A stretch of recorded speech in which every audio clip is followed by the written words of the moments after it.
بسم الله الرحمن الرحيم. Neferi içimizden bir salavat edelim.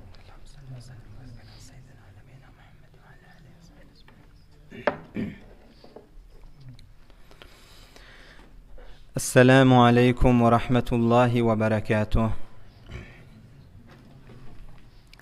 Bismillahirrahmanirrahim. Elhamdülillahi vahdeh. Vessalatu vesselamu ala men la nebiyye ba'deh. Ve ala alihi ve sahbihi ecma'in. Ve ala men ittaba'ahum bi ihsanin ila yevmiddin. Amma ba'd. A'udhu billahi mineşşeytanirracim. Bismillahirrahmanirrahim.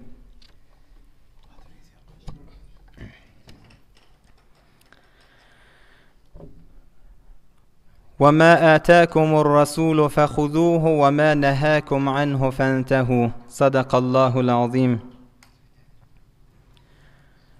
Huday Tebarek ve Teala, alem cihanın eyesi olan Allah, hemmenizin taat-ı ibadetlerinizi, dergahına qalyan qolları, açılyan elleri, edilyan duaları, tesbihleri, takdisleri öz fazlı kerem bilen kabul etsin. Allah Tebarek ve Teala dininize, dünyanıza bereket berip, bu celese mübarek bolup, aytyan iştiyallere emel tevfiqini Allah nasip etsin inşallah. Hazreti Mevlana Celaleddin Rumi Kuddise Sirruh Mesnevi-i Şerif'te bir hikayeti getiriyor Müslüman doğullah. Bir 4 tane Hindistan'dan adamla bir yerik ticarete var yerle. Oham bu adamla baran yerlerine namazın vaktinden övünçerekmiştik. Girip biz namaz okuyayıl deyip bir mescide giriyerle, yani 4 adam. Namaz başlarlarından sonra bir ceryan molye. Çar Hindu der yeki mescid şöden, behre taat raki o sacid şöden. Bir 4 tane Hindi adam bir yerik bar yerle, mescide gir yerle, namaz okuymanı dur yerle, ruku et yerle, secde et yerle. Hazır namaz azan çekilmene vakt bağmıştık, övünçerek barıptır bula. Her yeki ber niyeti tekbir kert, der namaz ahmet bi miskini yodert. Her gaysi Allahu Ekber deyip tekbir aydaqıdan namazı duruptırla. Emmen bir ceryan moluptır mın içinde. Azancı gelip irekten azan çekip başlayıptır. Bir 4 adam namaz okuyup durla. Bir 4 adam namaz okuyup duran haletlerine müezzin Ahmet zan yeki lefzi bicest. Key müezzin bank kerdi vakt hast. Ol azancı gelip azan çekip başlayan vaktında yankaya biri iyemşkini qıygırıp, hey sen azan çektin, azan ayttın, hazır sen vaktın battı da azan övünçerek çektin deyip bir eyyem kepleptir. Bu adamına namaz eyyem bozuluya, batıl oluya. Goft an hinduye diger az niyaz, hey sohan goftiyo batıl şot namaz. İkilenci, o da yine mına kepleptir ikilenci adam. İkilenci aydıptır mına, hey sen kepledin ha diptir evvelkiye, sen namazın batıl vallaha diptir.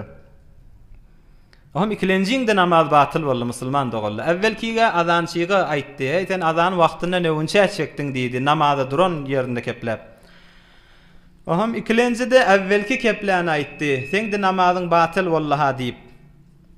An sevom goft, an dovom ra ey emu, çezeni te'ni beru khudra begu. Üçülünce ayttir ikilenciye, ey ağam diptir, sen ol ikilenci kepleptuğundan evvelkiye ayt durandan sen de namazın bozullaha deyip üçülünci de kepleptir, mın da namaz batıl vallahi. Inni 4'lünci galı, 4'lünci namazını okuyuvermeli la. An şaharım goft, hamdullah ki men derne yoftaden biçeh çon anseten. Bir de diptir, Hudaya şükür diptir, men o 3 tane yalı bol gurrunu güymenmedim diptir, men namazım bilen bollum deyip mın özde kepleptir. 4'lüncin de namazı bir de bozullu. Inni bula bir-birinin eyvine aytacak bolup öz eyvinden haberi yok. Hazreti Mevlana aytdi: "Pes namazı her çaharan şot tebah, eyb guyan bişter gum kerdi rah." Dördüsünün de namaz batıl bolly. Eýbiň ýüzünde gezýän, iradyň ýüzünde gezýäniň özü beter kim adam bolýar, kimçilik kän bolýar. Ey honok jani ki ey behiş dit, her ki ey bi goft anra berhot harit. Akıllı adam, gönenen adam öz aýybyny gözleýär, öz iradym näme, öz kimçiligim näme, öz aklym näme, öz kimçiligim näme diýip şonu gözleýär. Her kimde bir aýybyň ma iradyň ba diýse, ol özü şonu islah etmäň bernamasyna bolýar.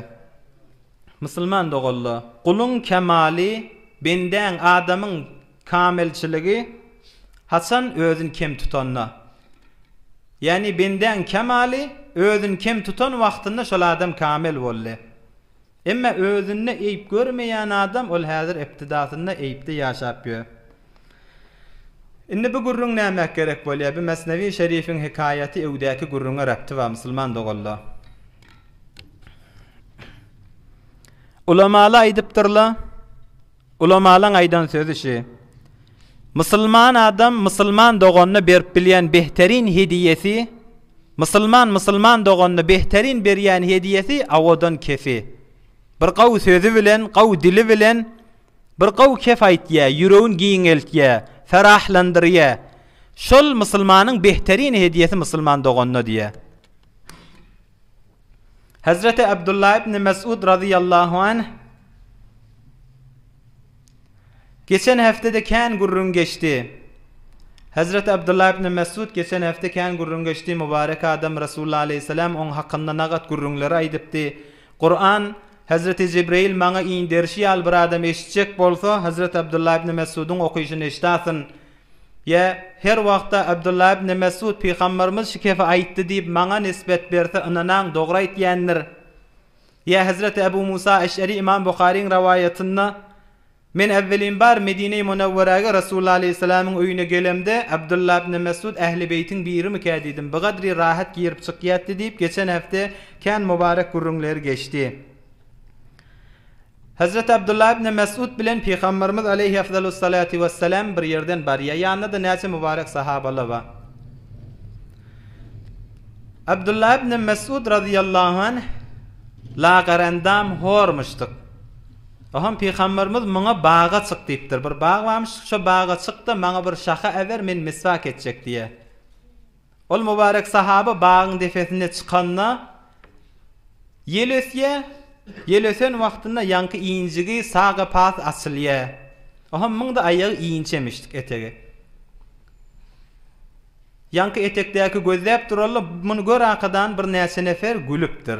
Inni on eýbine aýdan ýaly daqydan on tonjak da. Ol defedäki Hazrat Abdullah ibn Mes'ud'a etekdäkile gülen wagtynda bir musulman dogully tasawwur edin. Özüňizde de piş gelýändir, şaýat bir jemiň arasynda bir üýşmeleň arasynda barylsa, bir soramaly zady bir sorak göwerýär senden. Bir agdamaly zady bir agdak göwerse.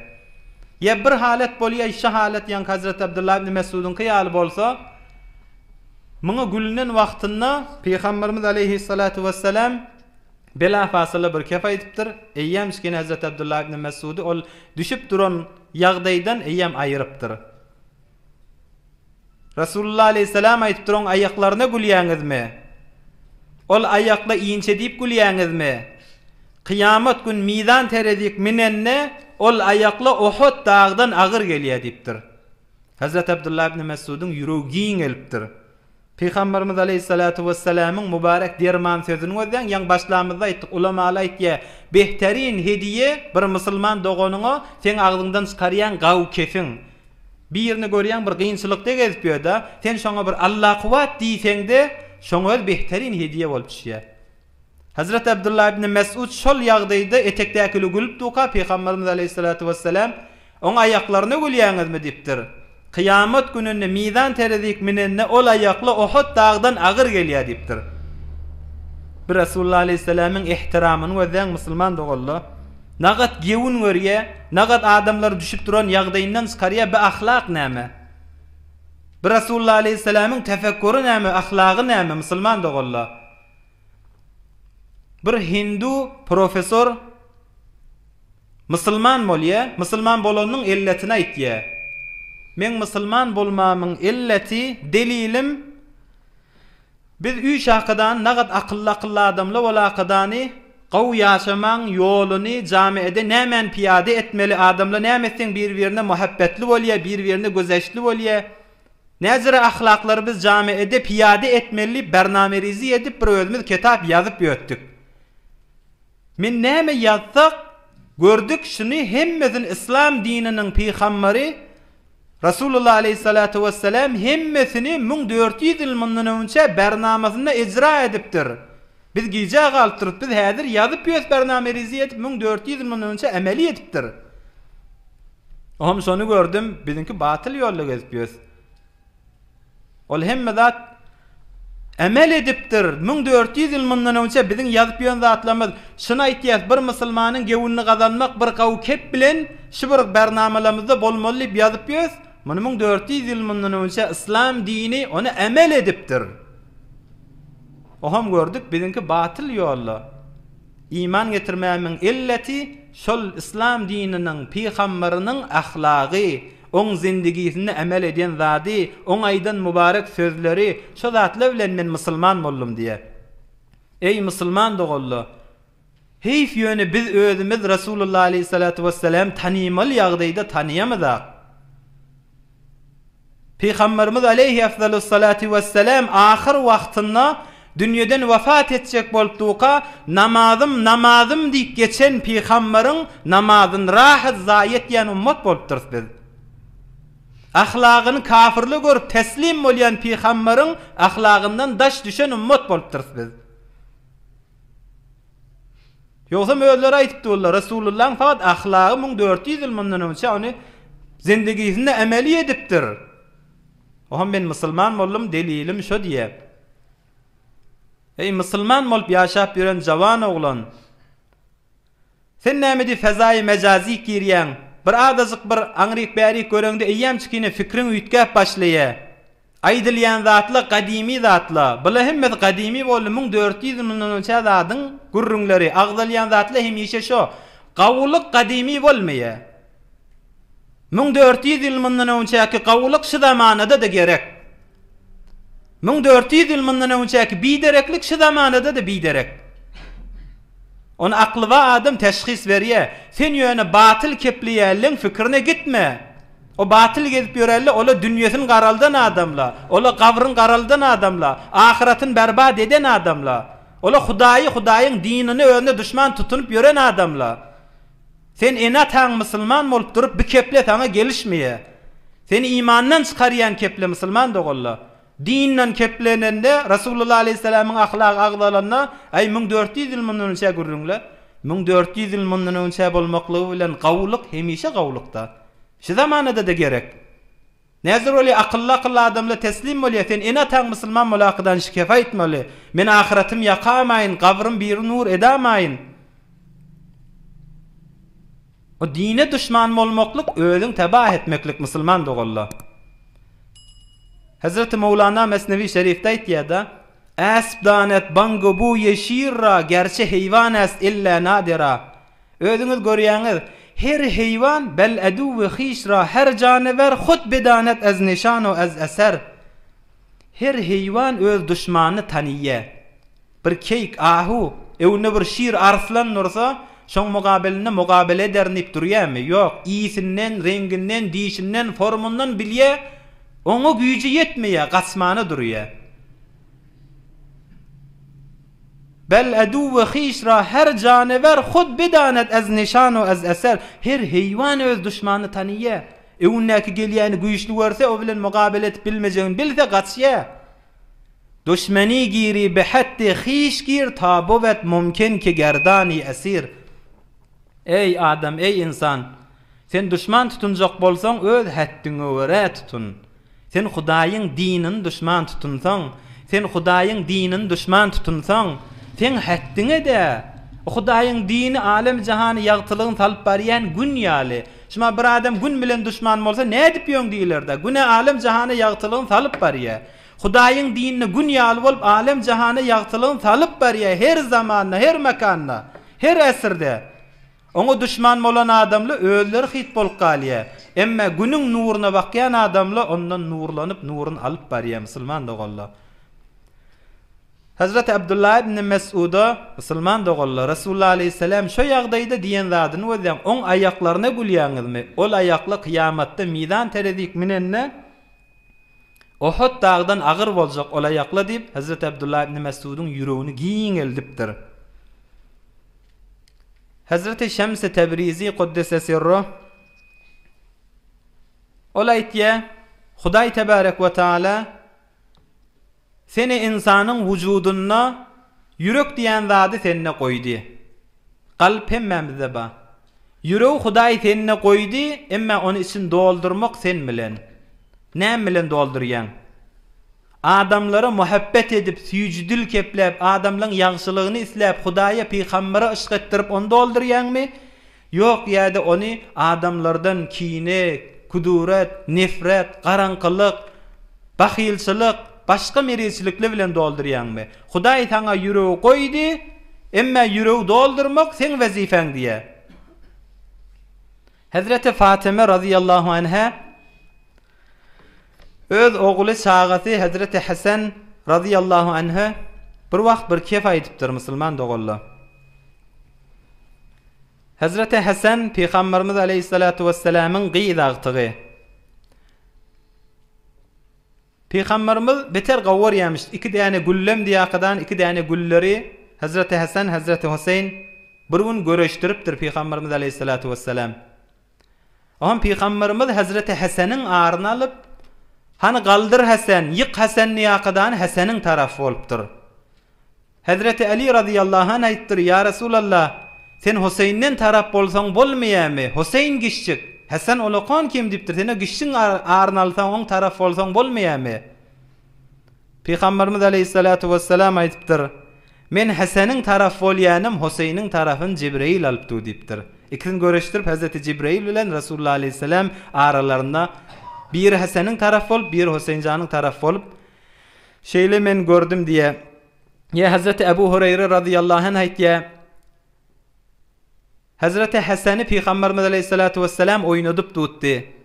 O da oğlan gişik çağa etdi, oňa garşyn dilini çykarýatdy. Om Hazreti Hasan Resulullah aleyhisselam dilini çykaran wagtynda mübarek dilini tutjak bolup elini uzatýatdy, Resulullah aleyhisselam çekýatdy. Şeýtir şonu oynadyp durallygyny men gördüm diýip Hazreti Ebu Hureyre şeýle rawaýat etdi. Enesi Hazreti Fatıma öz balasy Hazreti Hasan aýdypdyr. Ey oğul, gör bula, ey enele, näme bilen terbiýet berýärler? Galby Hudaý Taala biziň wujudumyzda sadece goýdy, ýöne şonu näme bilen doldurýan? Ey ene, ya ey musulman dogan, Hudaýyň ışgy bilenmi? Hudaýyň dostlarynyň ışgy bilenmi? Resulullah aleyhisselamyň muhabbeti bilenmi? Bir-biriňe ýagşy sözler kepläp, bir-biriň göwünni görmek bilen doldurýasmy? Bulan edip terbiýet berişini wezäň? Ey oğul, şuň günah etdiňmi dipdir Hazreti Fatıma oğluna. Yok, ene günah demek dipdir. Günah etmedik bolsaň, şuň Hudaýyň gudratyna bir fikir etdiňmi dipdir. Onda yok, Hudaýyň gudratyna da şuň fikir etmedim dipdir. Şundan aňyrda adama näme kemçilik bar dipdir. Näme diýip ýürek Hudaýyň gudratyndan bugün boş bolupdyr dipdir. Näme diýip ýürek Hudaýyň gudratyna meşgul etmänlersiň? Näme diýip ýüregiňi sen oňa doldurmanlarsyň Hudaýyň ışgy bilen diýip Hazreti Hasana şeýle aýtdy. Ey ýanky Şems-i Tebrizi rahmetullahi aleyhi aýtýanda, Hudaý bizde ýüregi goýdy, sen näme bilen şonu doldurýan? Onu sen doldurmaly zadyň Resulullah aleyhisselamyň ahlagy bilen. Resulullah aleyhisselam halkyň göwünni näzire görýär? Seni ýaşap ýöken musulman doganyň göwünni görmek bilen doldurmaly. Hazreti Hasan Basri rahmetullahi aleyhi aýtýar, "Yetawassadul mu'minu ma qaddama min amalihi fi qabrih." Bir musulman adam gabryna öz etýän ýagşy amelleri bilen düşek bejerýändir. Emeger gabrda ýataňda düşek barmy? Mu'min adam söz bilen iman getirýär. Mu'min adam söz bilen, göz bilen näme musulman dogalla. Sen söz ulamala näme diýse, din näme diýse, din näme nakletse, söz bilen biziň imanymyz bar. Göz bilen nä? O göz bilen iman getirmek Firavun'un etýän işi. Firavun gark bolup barýaka, ölümü gören wagtynda inni men iman getirdim Musa'ň Hudaýyna. Inni men iman getirdim Beni Israil'in Hudaýyna. O perişte gelip canını alacak bolup tuqa aýdypdyr, sen imanın inne haýry ýok, sen göz bilen iman getirdin. O görengden soňra her kim iman getirýär. Sen Musa peýgamberin sözüne iman getirmelidiň. İman söz bilen, göz bilen ne diýipdir? Biz imanımız var şuna. Hazreti Hasan Basri rahmetullahi aleyh aýtýar, gabra girende bir adam emeli bilen düşeklenýär. Eger gaw amel etýän bolsaň gawra ýatarsyň, ýani rahat ýatarsyň diýdi. Emme biderek amel etýän bolsaň onda düşen ýatýan ýeriň biderek bolar. Fagtanimu al-mubadarata rahimakumullahu fil muhlah. Allah size rahmetsin ey adamlar, forsatyňyz baqa ýatjak ýeriňiz gawlaň. Ýatjak ýeriňiz teýýarlaň. Näme bilen teýýarlamaly? Adam gawra giren wagtynda bir ýüregini açýan, bir nurly bir zat baş ucuna geljek. Onda sen näme? Sen o halkyň göwünü hoş etýätdiň, şol emeliň meni baýtjak. Din İslamyň beter tawsirýän zady şu halkyň göwünü görmek. Halal ýolla bolanda bir-biriňe sen ýüregini dewmelle, narahat etmelle, ya bir şizir gynçylyga alanda ýa Hazrat Abdullah ibn Mesud'un qiyal Rasulullah aleyhisselam näme dedi? Eýýem onu hoş etdi. Bir sen gaw söz bilen bir neferin göwünü görseň, diniň ýany we Rasulullah aleyhisselamyň inki olaqan ahlaklarynyň biri şu musulman dogolla. Hazreti İbn Ömer radıyallahu anhuma, Hazreti Ömer'in oğlu dədesinden sorapdyr. Yani Hazreti Ömer'den soruya oğlu. Ey atam dipdir. Sen Peygamberimiz aleyhissalatu vesselam'ın ýanyna sahaba bolup gezdiň. Näçe wagtlar Peygamberimizin ýanyna ýoldaş bolup gezdiň. Peygamberimizden kän zatlary gördüň sen dipdir Hazreti Ömer'e oğlu. Sen himme zady ýatdan çykarsaň da bir gurrun bam araňyzda men şuna hiç wagtda Peygamberimizden ýatdan çykarmaryn diýen zadyň bamy dipdir. Hazreti Ömer aýtdyr bela fasala, her gurrun ýatdan çyksa da, hemme bolan ýagdaýlar Peygamberimiz bilen ýatdan çyksa da, bir zady hiç wagtda ýatdan çykarmaryn dipdir. Onda näme ýatdan çykarmarsyň? Bir gün men Peygamberimiz aleyhissalatu vesselam'ın ýanyna bardym diye Hazreti Ömer radıyallahu anh. Ya Resulallah, maňa ijaza berseň men umre etmäne gitjek. Haja gitjek, umre etmäne. Peygamberimiz aleyhissalatu vesselam maňa aýtdy: "La tansana ya ahi min salihi duaik." Ey doganım, gidende ýagşy dogalaňdan biz ýatdan çykarma diýdi. Şikep bigadri men begendirdi. Şikep maňa Rasulullah aleyhissalamdan şunu eşitmeklik bigadri maňa men begendirdi. Hemme zady men ýatdan çykarsam da şu Rasulullah aleyhissalam men umra barýan diýemde maňa ýagşy dogaňdan men ýatdyňdan çykarma, men ýatly diýip aýtdy. Şunu men hiç wagtda ýadymdan çykarmaryn diýipdir Hazrat Ömer radıyallahu anh. Görüň musulman dogalla Peygamberimiz aleyhissalatu vesselam'ın ahlagyny bizi ýagşy dogaňdan ýatdan çykarma diýipdi o. Gaw biziň türkmenlerimiziň bir adeti bar, şum öğretdi. Bir bilen salam aleyk etýärler, soňra hoşlaşjak bolanlarynda eýen bir-birine aýtýärler, dogada bolawol. Dogada bolawary. Dogada bolýyp tawsirýäsin bir-birimize. Şu Rasulullah aleyhissalatu vesselam'ın ahlaklarynyň bir musulman dogalla. Hazreti Ömer'e doga ýagşy dogalandy biz ýatdan çykarma diýip Peygamberimiz aleyhissalatu vesselam aýtypdyr. Ey en atala, oğul gyýdyňyzyň hakyna kitapda aýtýar. Adam käde gahary gelakadan ey atala, oğullaryňyzyň hakyna biderek doga etmeň. Agdyňdan çykaryp soňra öküneniň peýdasy ýok. Kitapda aýtýar, inen hayır dogasy ewlatlaryndan sirim, ataň bet dogasy ewlatlaryndan sirim, eýni bir peýgamber öz ummatyndan sirim etýän dogaýy albasym kabul bolýar. Inen hayır dogasy ewladyndan sirim, ataň bet dogasy ewladyndan sirim, eýni bir peýgamberiň öz ummatyndan sirim etýän dogasy albasym kabul bolýar diýe.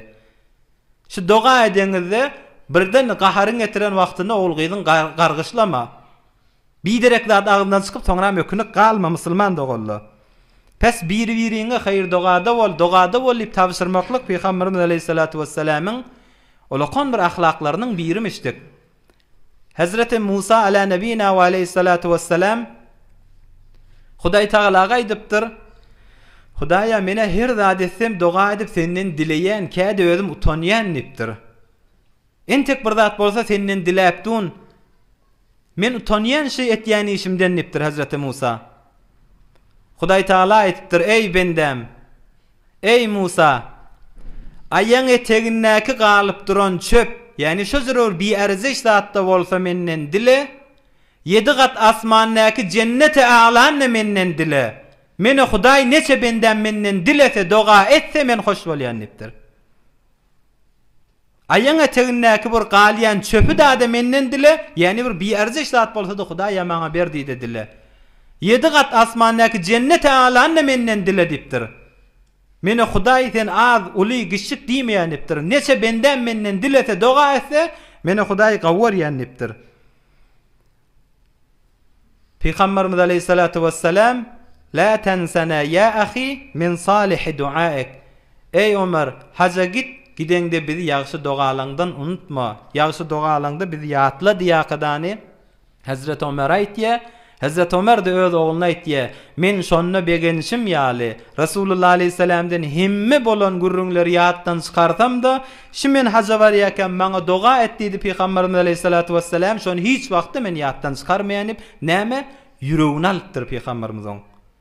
Hazrat Ömer şeýle begendiripdir ki men ýatdan çykarmaýanny. Ondan sürüm ýanyňky sahabalar hemme Rasulullah aleyhissalama muhabbetler, ışıklaryny görseňäň, näzire olar Peygamberimiz aleyhissalatu vesselam ýagşy ahlaklary bilen yüreklerini iyi bolupdyr. Olary özlerine nagat muhabbeti bilen özlerine çekipdir. Hazreti Ebu Bekr Siddiq radıyallahu anh: "Ey bu ışqy wezen, bu muhabbeti wezen, Müslüman dogully. Mekke'den Medine hicret edip barýan wagtymyz diye Hazreti Ebu Bekr Siddiq, ýanymyzda edafa suw ýokdy. Barýan ýerimizde bu gadry suwsadym, dodoklym ýarylmany durdy. Ýanymyzda da suw ýok. Bir zat gözledim, gabymyz bir azyk suw bar, şon bir azyk süýtde bar, ikisini garyp Peygamberimiz aleyhissalatu vesselam'a berdim. Rasulullah aleyhissalam de beter suwsuzlyk ýagdaýy düşüp suw sapdy. Ohan men garakadan Peygamberimize berdim. Rasulullah aleyhissalam şonu bir içdi, menne gapdalyndan gözläp tutdum. Üstümde Hudaý şahit, Rasulullah aleyhissalamyň içine şoň awodallap içine menne gapdalyndan ganynym. Rasulullah aleyhissalam suw içip bolly, menden kulli bedenimden suwsamak diýen zat gitdi. Bu muhabbeti wezen. Rasulullah aleyhissalam suw içdi, men oň gapdalyndan ganynym diye. Näme yüreklerini Rasulullah aleyhissalam nagat bulara muhabbetli bolup giripdir. Rasulullah aleyhissalamyň o suw içmeli Hazreti Ebu Bekr Siddiq men üstümde Hudaý şahit menne ganynym diýdi. Suwsuzlyk diýen zat kullen gitdi. Rasulullah aleyhissalamyň mübarek işçini göremdi. Ya Hazreti Sawad ibn Guziyye radıyallahu anh, Bedir jenginde Rasulullah aleyhissalam görün bu muhabbeti Rasulullah aleyhissalam'a sahabalan. Bedir jenginde bir wagya bolýar. Rasulullah aleyhissalam bir rivayette eline bir tiri alıp, ok tiri alakadany, bir rivayette de eline mübarek miswaky barmışdyk. Sefi dogurlap duran bolmaly. Evvelki sefi dogurlap, hemmäňiz dogur mustaqim durun. Sefiňizde ew iz bolmasyn, hemmäňiz bir hatda durun, sefi dogurlap duran bolmaly. Oham ýanky Hazreti Sawad radıyallahu anh, bireme temizräkmişdik, bireme jossati heykellerek bolansoň, Hazreti Sawad o duran adamlardan bireme ewe düşüp durýan bolmaly. Rasulullah aleyhissalam gön gözlerini ol sepden bireme ewde duran bolmaly. "İstawi ya Sawad" dipdir Peygamberimiz aleyhissalam. "Ey Sawad, mustaqim bol, gönellipdir, dogry hatda gir" dipdir. Oham Hazreti Sawad dogurlanan bilen ýene de o sepden bireme çykyp durupdyr. Rasulullah aleyhissalatu vesselam ýanyna barakadany ol mübarek sahaban garnyna elinäki ba meswaky bilen on garnyna urupdyr. Bireme idrak dur diýipdir. Hazreti Sawad aýtypdyr: "Ya Rasulullah, awja'tani fa aqitni." Ya Rasulullah, Allah sen hak peygamber edip berdi. Sen meni dertlendirdin, sen meni vurup içime dert geldi. Ya Rasulullah, maňa kısas ver diýipdir. Sen men içime agyrtdyň diýipdir. Resulullah aleyhissalatu vesselam'ın ahlakını görden musulman dogullu. İstaqid minni ya sawat. Bila fasala Peygamberimiz aleyhissalatu vesselam mübarek önüň çekip garnyna açaqadany qisas et menden ey sawat dipdir. Men seň için agyrdan bolsam, sen de meni uraga dipdir. Men de içime uraga dipdir. Qisas etdi ýaqadan elinäkin berýär. Mübarek garyn açan wagtynda Hazreti Sawat bök aqadany yüzüni Resulullah aleyhissalam'ın garnyna degirip oguşamany durupdyr. Yüzün sifalamany durupdyr. Ya Resulullah seni vurjak ellem şel bolsun ya Resulullah dipdir. Saňa näzire men elim marjak. Öwümüz görnüpdi, jeňe girjek bolupdys. Ya ölmek ba ya galmak ba. Ölmek galmak mälimde dipdir. Men dünýeden geçatam, şehit bolatam. Ahirin innamym sen mübarek bedelleňe degsin. Ta umid etýän kıyamatda Hudaý sen mübarek innamlaňa men innamym degdi diýip, Hudaý meni oda ýakmasyn nipsin etdim ya Resulullah men bagyşla dipdir. Bu muhabbeti özden ayrıljak wagtynda ölmek ba, galmak ba, märeke görnüpdi, kafirler bilen jeňe girjek bolupdys. Ya Resulullah, men ahirin etýän işim men mübarek men innamym sen mübarek innamlaňa degsin. Täki belki Hudaý meni sen mübarek innamyňa degip diýip otdan alyp galsyn diýipsin etdim. Ýogsam seni vurjak ellim kesilsin, şel bolsun ya Resulullah, taňa da ondüz boljakmy diýip ağlap şiş etýär. Resulullah aleyhissalam'ın hakkynda hem doga etipdir. Görüň ey musulman dogully, sahabalar Resulullah aleyhissalam'a näme diýip şeýle muhabbet etýär? فَبِمَا رَحْمَةٍ مِّنَ اللّٰهِ لِنْتَ لَهُمْ وَلَوْ كُنْتَ فَضًّا غَلِيظَ الْقَلْبِ لَنْفَضُّوا مِنْ حَوْلِكَ. Hudaý Taala Kur'an-ı Kerimde etýär. Sen şola sahabalar sen döwreňde hemmesi şizre saňa muhabbetli bolup durmaklygy, sen olara bir ýumşak etdiň, rauf etdiň, rahim etdiň, mehraban etdiň, hoş ahlak etdiň. Eger sen bad ahlak bolsaň sen döwreňden ola gaçardy. Süýjidilli bolup, muhabbetli bolup, hoş ahlakly bolup, bir adamyň ýüregine gawy kepleri hediýe berip ýüregini giňeltmeklik ol Resulullah aleyhissalatu vesselam'ın ahlaklarından musulman dogully. Biye sahabalan gurrüňi. Bir tohur ewliýalar barmyşdyk musulman dogully. Bu gadry Resulullah aleyhissalam'a muhabbetlerken yürekleri Resulullah aleyhissalam'ın ışqy bilen doli. Hazreti Şems-i Tebrizi'den bir sorapdyr. Işq näme, muhabbet näme? Hudaý gawwurmeklik Resulullah aleyhissalam'a muhabbet diýdik näme ey pir diýipdir. Hazreti Şems-i Tebrizi aýtdyr, "Wah jana" diýipdir. Sen soraýan zadyň gyn zat diýipdir. Ol ışq diýäniň, muhabbet diýäniň galam bilen ýazylmady ki men sen onu saňa kitap edip okyp bereýin diýipdir. Ol ýürekde bolýan zat. Ol her kimiň ýüreginde bir jyra diýipdir. Sen soraýan ışqyň, sen soraýan muhabbetiň galam bolup ýazylanak ki men saňa onu kitap edip okyp bereýin. Ol her kimiň ýüreginde bolýan zat. Sahabalyň yüreklerinde Resulullah aleyhissalam'ın muhabbeti nagat gözde tefawutly. Bir tohur ewliýalar geçipdir. Resulullah aleyhissalatu vesselam'ın mübarek ada dursun. Hemin şu oturan cemaatlaryň arasynda bir neferiň ady Resulullah aleyhissalam'ın ady daklanbada, Muhammed ba aramyzda. Peygamberimiziň öz ady dursun ha. Berde ýaşap ýöke aralarynda bir adam Peygamberimiziň ady daklanmasa, şoň adyny da dehresiz tutmaýarmyşdyklar. Näme Resulullah aleyhissalam'ın ady daklanby, Resulullah'ın ady wamynna. Peygamberimizin öz ady dursun, on hadisini rivayet etmek Resulullah aleyhissalam'ınki dursun. Berde bir arada ýaşap ýören adamyň ady Muhammed bolsa, dehretim ýok diýip Peygamberimizin ady we onu men tutjakka diýmişdik. Şol Şems-i Tebrizi rahmetullahi aleyhi aýtýany, ışq näme? Ol ýürekde bolýan zat. Onu kalem kitaplar bilen tapyp bolmaýar. Oham sahabalar, beýleki ewliýalar Resulullah aleyhissalam'ın yürekleri muhabbetten dolu bolýarlygy, Peygamberimizin ahlaky olary özüne şeýle çekýänmişdik musulman dogully. Bi owje ihtiramy gözden Hazreti Ömer'e ya Hazreti Abdullah ibn Mes'ud radıyallahu anha on göwünü hoş etmäni gözden adamly gülüp on darykdyryp duka ol aýaklary gülmäň diýipdir. Ol aýakly kıyamatda teredik minenne mizana minenne Uhud dağdan agyr bolýar. Ya Hazreti Ömer'e diýen kefin weden Hazreti Ömer men himme zady ýatdan çykarsam da Resulullah aleyhissalam şu taýda meni hoş etdi, haýır dogaňdan ýatdan çykarma diýdi. Şonu hiç wagtda ýatdan çykarmaryn diýe. Inni özümüz şu Resulullah aleyhisselam'ın ahlagından özümüz bir paylanmalı musulman dogolla.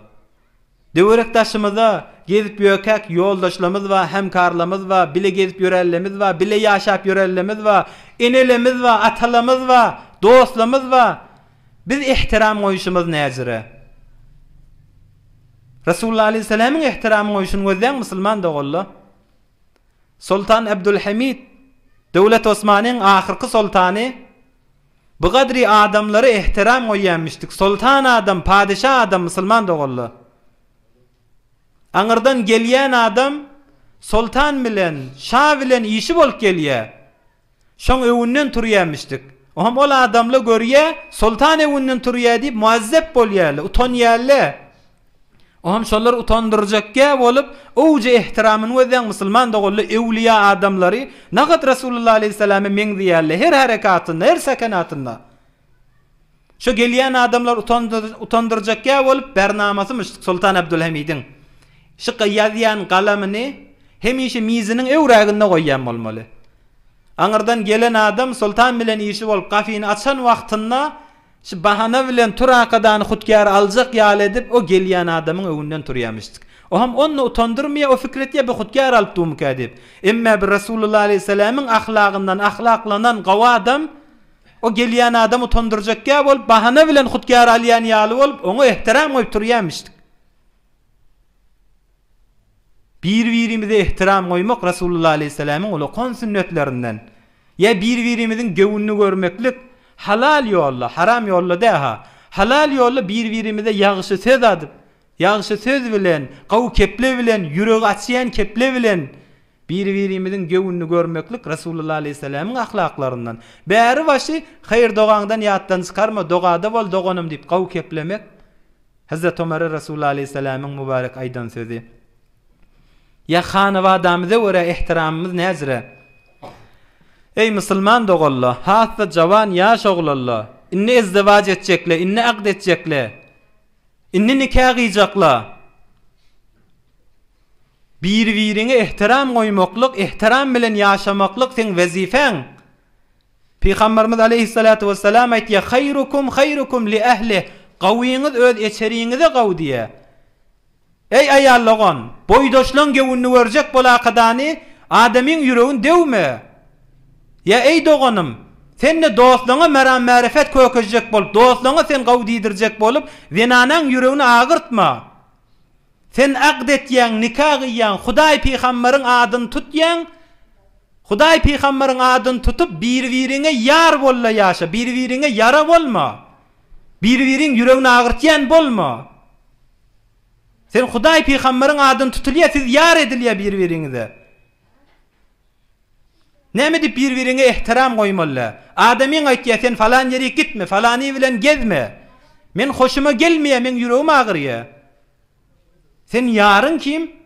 Sen namusyň kim? Sen şerafetin kim? Sen on göwünni görmeli. İhtiram goýmaly diýen zadyna. Peygamberimiz aleyhissalatu vesselam nagat gözden hanawadasy bilen, zinanalar bilen nagat ihtiramly ýaşaýanmışdyk. Enemiz Hazreti Hafsa radıyallahu anha bir gün kejebe düýä minjek bolupdyr.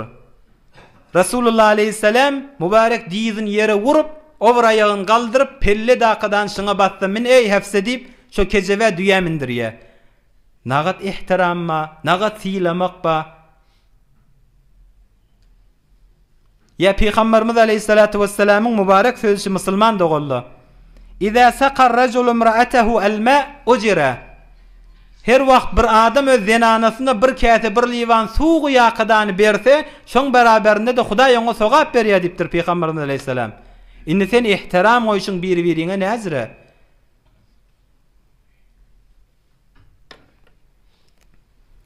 Dostlaň biri aýtýar, bir ýaş oglanyň biri, bir ýoldaşym matdy. Hemişe zenanasyndan zeyrenýär. Yoksam zenanası bir qawi, mutedeyyin, imanli, Hudayi, qaw gezip gören zenana. Emme bu adamın özü hemişe şondan irade alıp, mıdam işi şondan zeyrenmek diye. Her gün iş jaýyma gelýär, zenanasynyň mıdam biderekligini aýtýar. Yoksa o benden de bir gawlugy bardyr, o da bir benden gyýda, sana omrun feda edipdir. Sana yoldaş bolupdyr. Omrun sen omruna goşupdyr. Ondan gawluklary da görmeli. Ohan bir hemişe gelýär şu zinanasynyň biderekligini aýtýar. Bir Rasulullah aleyhisselamyň ahlagyda musulman dogullar. Ohan şu adam şu dostum bir un ýola düşýär, bir uzak ýola gitýär. Bir oba ýetende min maşin harap bolýar. Kızgın havada yolun kenarına çekýär, maşin ussa gözleşýär, öýde açýar, hulasa kızgın hawaň eteginde galýar. Ohan bir oglanjyk mıňa bir ýahtana oýakadan suw getirýär, bir tawjak suw getiripdir. Getirakadan şunu men şu ewdäki gafdan gelýän, şu ewdäki öýden men näne mi berdi, ene mi berdi. Şu sawuk suw men enem taňa iyi berdi. Sen haçan işin bolandan sonra men özüm gelip alyp giderin şu ýaktan şu suw sen öňünde dursun diye. Oham şu dozum aýtdy soňam gelenine, ey şu taada bari ýakem el agyrmasyn, din dünýäs awat bolsun. Bir zenana maňa şu ýagşylyk etdi. Men şu taada kızgın hawaň eteginde tutdum. Maňa şu ýagşylyk etdi, men hiç şonu ýatdan çykarjakka diýdi. Men aýtdym, bir ýyldan geçseň şoň ýagşylygyny ýatdan çykararsyňmy? Bir ýyl ýa-ni 10 ýyldan geçäýnipdir. 50 ýyldan geçäýnipdir. Şolöý, şo ýagşylyk, şo zenanaň edeni işin men hiç ýatdan çykarmaryn dipdir. Jan dostum, bir zenana, bir obada adyny bilen ak, kimdigin bilen ak, kimiň zenanasynyny bilen ak. Saňa bir ýagşylyk edenine bir ömür ýatdan çykarmaýan bolsaň, utanmaýanmy günne men ýanyma gelip zenanaň biderekligini aýtýan. Sen zenanaň ýani şonýal bir gawlyk eden akmy saňa? Birçe gezek saňa kimdigin bilen ak saňa bir ýagşylyk etdi. Bir ömür ýatdan çykarmar diýip aýdypdyň. Sen zenanaň bir neferiň saň gyýdy, ömrün sen ömrüňe goşdy. Saňa ýani şol ýal bir ýagşylyk eden akmy sen hemişe men ýanyma gelip zeýrenpýän diýipdir. Adam gawlugyny görmeli. Her kimiň kemçiligi bar. Emme bir-biriňe ihtiram goýup, bir-biriňe gewünni görüp, sen ol zenanaň etýän işin, ýa zenana sen adamyň etýän işin wezife bilmeli, teşekkür etmeli. Bir zat taňa bişirýär, teşekkür etmeli. Düň bir ýerde men bir zat diýdim, oň bişiren zady beter tagamlydy, o beter gawutdy. Bir Rasulullah aleyhisselamyň ahlagy de, saňa zähmet çekipdir. 2 saat 3 saat wagtyny goýupdyr. Nagat gawy bolupdyr, taňly ýalkasyn. Rasulullah aleyhisselam ömründe bir gezek bişirilýän zady at takmandyr musulman dogalla. Oňa bizen ihtiram goýup ýaşamaklyk bir de Peýgamberimiz aleyhissalatu vesselamyň ulukon ahlaklarynyň biri. Almal derslemez musulman dogalla. Hazreti Abdullah ibn Mes'ud radıyallahu anhu etekde duran adamla gülen wagtynda Rasulullah aleyhisselam ol aýaklary gülmeň. Midan teredik baranda ol aýakly Uhud dağdan agyr geljek diýär Rasulullah aleyhisselam. Şo taada şoň düşüp duran ýagdaýyndan Hazrat Abdullah ibn Mes'ud bir awodan kep bilen Rasulullah aleyhisselam güldüripdir. Musulman adamyň enki behterin hediyesi musulman doganda ýagşy söz bilen, ýüregi açýan keple bilen, gawy ahlakly bilen, hatda zinanaňa owjy ihtiram bilen berhord etmeklik Peýgamberimiz aleyhi afdalus salatu vesselamyň ulukon ahlaklarynyň biri ki ony hatda kafirlaň özleri biz ol ahlak moratda düzüp ýokak gördük. Biz düzüp ýöz, emma 1400 ýyl mundan önce İslam dini Muhammed aleyhi afdalus salatu vesselam on ameli edipdir. Ulukon ahlak şonda bolansaň men imany girdim, musulman boldum diye. Allah hemme aydandan eşdellerden kabul edip Rasulullah aleyhissalatu vesselamyň mübarek ahlaky halkyň gewünni görmek, halkyň ýüregini giňeltýän keple bilen halkyň begendirmek we kynçylyga galyp duran adamlary ýagşy sözleri bilen Peýgamberimiz aleyhissalatu vesselam ýüreklerini giňeltýänmişdik. Allah şol ahlaklary aýdan eşdellerde goýsun inşallah. Hudaý tebarek we taala aýdylan eşdilen gurrunlara amel tawfygyny hemmemize nesip etsin inşallah. Allah kesiplerinizi halal bereketli etsin. Allah bizleri günaha muhtaç etmesin musulman dogalla. Allah tebarek ve taala dilimizi, gözümüzi, elimizi, ayağımızı tutmany hemmemize öwretsin. Beýik Allah hemmemizi söýýän kullaryndan, bendelerinden etsin. Hudaýyň ýanynda makbul bolan, dergahda makbul bolan bende kim bolsa Allah bizlere dost etsin olary. Hudaý tebarek ve taala öýleriňizden ewliýalar çykarsyn. Allah hemmeňiziň ewlatlaryny salihlerden, salihelerden etsin inşallah. Ewlady bolmaýanlara da Hudaý tebarek we taala öz dinine hytmat etjek ewlatly bilen müjdelesin. Hudaý tebarek we taala ümmeti Muhammedin agzy birlikden aýyrmasyn. Hemmeňiziň diniňize, dünýäňize Allah bereket bersin. Ötelleň ruhsat bolar ýaly bir alhamdulillah akyp dünýeden öten dogallamyň da ruhlaryny şad eder. Oky beriň. برای مشاهده ویدیوهای بیشتر به کانال یوتیوب سخنرانی های علمای ترکمن سر بزنید، مشترک بشید و منتشر کنید، اجر ببرید.